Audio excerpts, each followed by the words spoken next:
So what's up mga idol? Good day sa inyong lahat at sobrang happy tayo dahil meron na tayong first release ng Yamaha Aerox version 3 mga idol. Ito Yamaha Black yung kanyang napiling kulay. Kasama natin yung may-ari. Siyempre si Gab Bruan at ang tatay niya nasa Hong Kong, si Idol Pongs Bruan naman. You know? So ano masasabi mo dito sa bago mong unit? Yung combination ng kulay niya. Combination ng Ang ganda. kulay, ang ganda no? Tapos yung LED sa likod. LED lights niya, yung bagong features niya. Tapos yung disc brake. Ay, yung disc brake niya, yun ang pinaka-importante kasi marami talagang nagre-request ng disc brake sa likuran. Tapos yung ilaw niya dito eh. Yeah, Ang no, ganda na. di ba? Ang ganda ng ilaw eh, no? Talagang very sporty, no? Tingin mo ba mas pogi yung ilaw ngayon kaysa nung version 2? Oo. Mas okay ngayon, no? Talagang Hinintayin mas ko nga manalo. to, lumabas. Hinihintay mo talaga lumabas. So, hindi ka makatulog nung nakarang araw. Oo. So, yan mga idol. Salamat kay Idol Gab, no? So, ingat-ingat lang sa pagdadrive, ha? Or umangkas ka muna. So, yan. Bagong LCD display at bagong model. Yan po ang ating Yamaha Aerox version 3.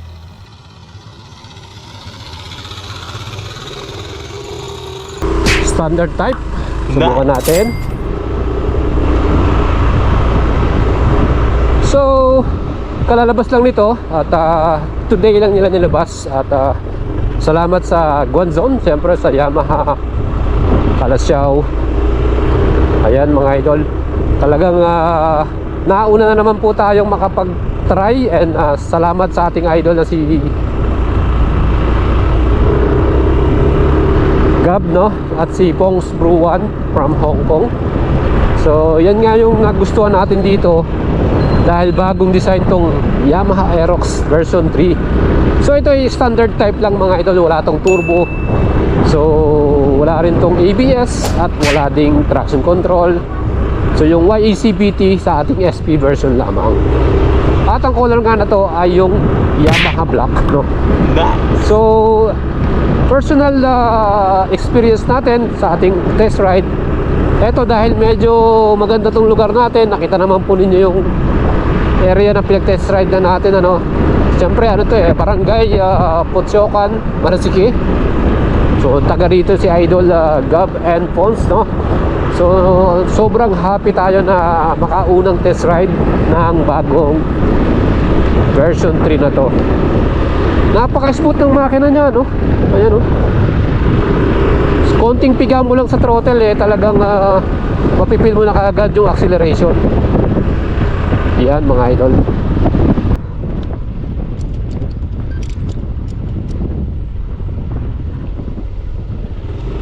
So subukan naman natin ang braking power ng ating Aerox version 3. Ayan. So nasa 40 kilometer tayo natakbo. Ayan, susubukan natin i-stop to.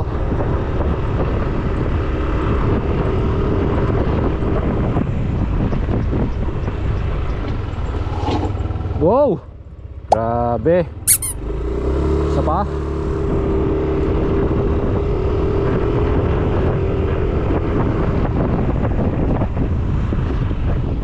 Nice. Ayun.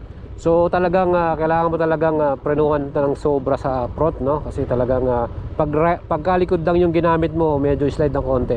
Pero pag nag-front ka na yan, okay na. So ito mga idol, yung ating display ay naka-panel display, same ng ating version 2, pero binago lang yung design niya, no? Ayan. So naka-ordinary key pa rin tayo na ignition. Meron tayong hazard light dito. The best thing about this ay meron na siyang Yamaha Connect dito. May Yamaha Connect tayo, phone connection, ano. And sa ating USB charger, ito po ay Type C na.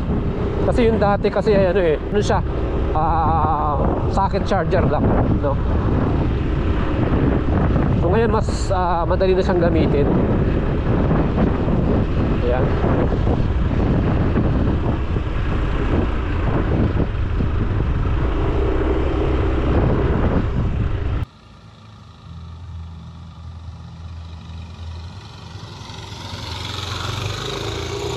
Tama natin si Gab. Ayan. So, kamusta naman yung angkas natin? Komportable ba? O, ibig sabihin okay din kahit meron tayong angkas, ano, may passenger, no?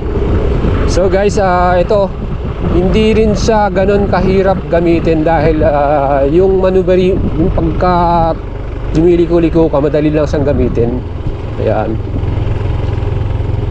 At ang kagandahan din, yung brake natin talagang kahit sabihin mong wala tong ABS, naka-hydraulic disc lang to, okay naman siya.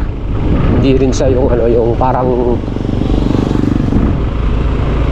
kumakagat din naman kaagad.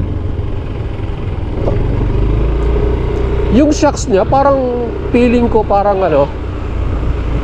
yung suspension sa likod parang medyo natitigasan ako ng konti. Sa'yo? Matigas ng konti. No? Oo. Matigas ng konti eh. Hindi siya yung parang sobrang smooth na pagka pagka napalubak ka. Medyo matagtag, no? Sa likod. Yung front nag-improve naman kasi dati yung front matagtag eh. Ngayon hindi. Kasi nga dahil lumaki din yung suspension natin sa pinaka front natin.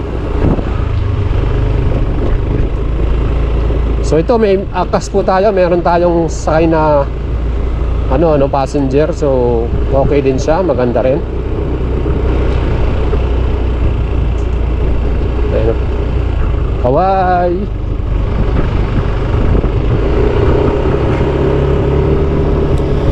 So yun, overall madali siyang gamitin. Ayan, yung handling niya okay, madali siyang iliko. Siyempre alam niyo naman ang Aerox talagang ginawa to, sporty scooter to eh. Kaya talagang mas mag-enjoy ka rito mag-rides.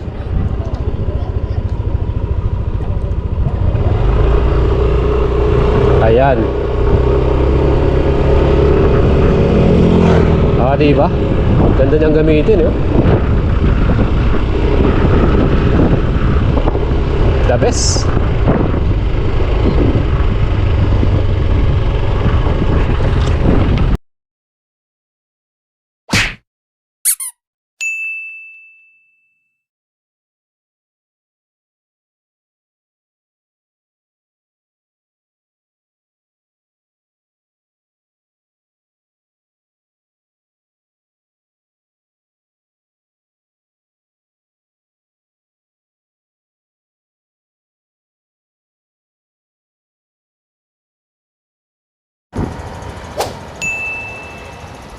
Nice.